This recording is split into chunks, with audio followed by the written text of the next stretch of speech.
Eddagala lingi ery'ebirime wamu n'ery'ebisolo eriri katale k'eggwanga Uganda ng'erimu likolebwa kampuni eza kuno wamu n'eriyingizibwa kuno okuva mu mawanga aga Bulaaya wabula ng'abantu bangi mu ggwanga erya Uganda okuli abalimi saako n'abo abalitunda bakozesa eddagala lino nga balowooza ku ngeri emu yokka gye basobola okufunamu ne beerabira obulabe obuli mu kukozesa eddagala lino. Okusinza ku bannakyewa okuva mu bibiina ebyenjawulo ebitakabanira ebyobulimi wamu n'ebyobusuubuzi bagamba nti eddagala lingi katale k'eggwanga erya Uganda nga gavumenti yalikkiriza okutundibwa wabula nga ku ddagala lino eryakkirizibwa eddagala likola ebitundu 68.6 ku buli 100 lya bulabe eri obulamu bw'abantu olw'obuto obulirimu. Whoever is promoting pesticides, including the people we take to be professors, should be in prison right now, life imprisonment.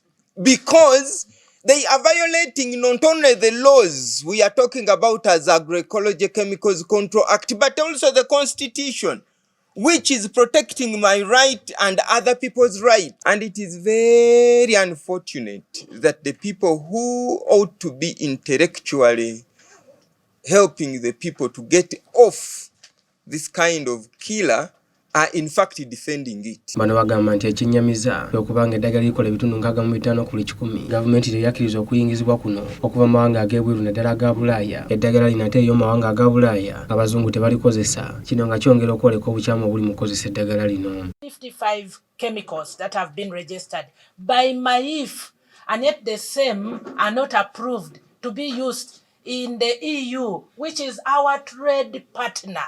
I don't know what we are thinking about as a country. Naye kwago 65 buli 10 ku buli 10 tegakozesebwa mu nsi gye bagakolera.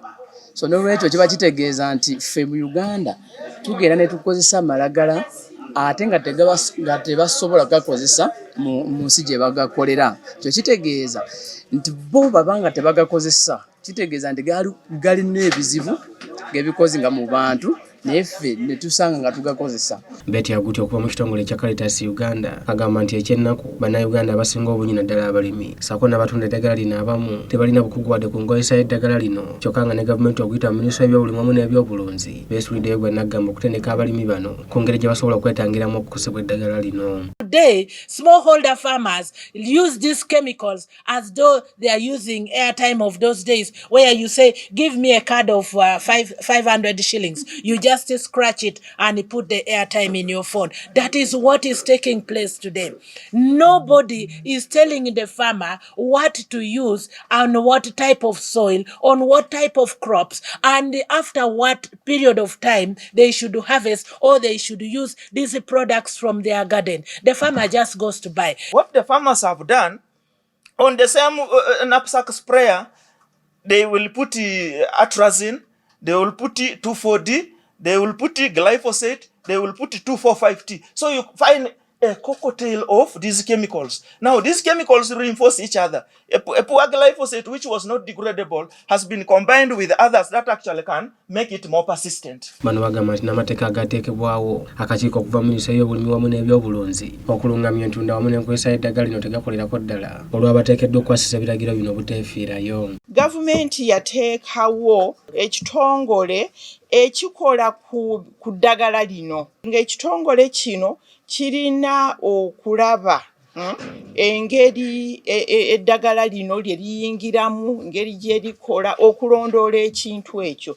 Tubadde tusaba gavumenti nti gundi ekitongole kino kiri mu kitongole ky'ebyobulimi. Ekitongole kino gavumenti ekiwa oba ebikozesebwa n'ekibadde tekikola ekitongole ekyo kikole. Bati Kafeero okuva mu kitongole kya seatin Uganda agamba nti tekikoma kukosa bukosa bulamu bw'abantu wabula n'ebyobusuubuzi bikosebwa ebitagambika olw'amawanga agasinga obungi obutagula birime bibeera bifuuyiddwa nekireka nga abalimi tebafunyeemu wadde n'akamu. It has specific requirements and the EU market has a number of sanitary and phytosanitary standards and measures. So for Uganda's products to achieve market access and entry to the EU market, there are prerequisites that we have to meet that include sanitary and phytosanitary standards. And so we cannot ignore the fact that pesticides, hazardous pesticides, negatively impact our trade and ultimately food security. Bano bwe batubagala gavumenti eveeyo eddagala lino okuyingizibwa kuno naddala erimu ebirungo eby'obulabe nga glyphosate n'ebirala kiyambeko okutaasa ebiseera by'ebyobulimi eby'omu maaso. And I want to whisper to the president. You see, someone said civil society. No. He's the fountain of honor. We want to tell him that these chemicals are killing your people if you care. That is it, if you care. We want to appeal to you. We cannot do trade when we are dead. Every time we are burying people and we are saying God has called them. God has not called them. These pesticides have called them. And you have allowed the people to import things here that are killing Uganda. If we take on this as a security hazard, you know, we start from ISO, we have PISO, GISO, PISO, we even have HISOs, the household security, VISO, the village, but we also have the household internal security officers. So we have a very elaborate security structure.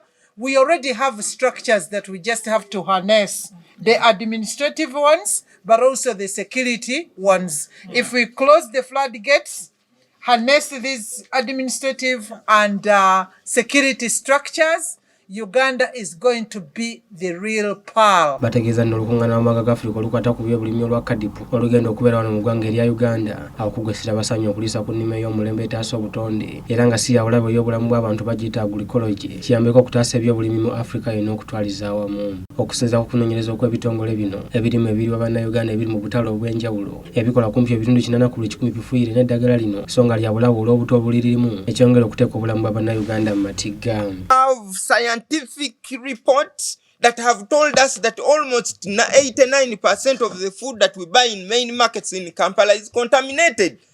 Haven't we seen tomatoes full of mancozeb? Mancozeb has been banned everywhere, including EU. If agriculture is where we are now, is contaminated, are we sure that this sector will lead us, project us to a middle income status? If our food is contaminated, which tourists will come to Uganda to eat contaminated food because these people don't come with their food. They eat our own food. Ronald Chiwesi, Smart 24 TV, agafambya obusuubuzi.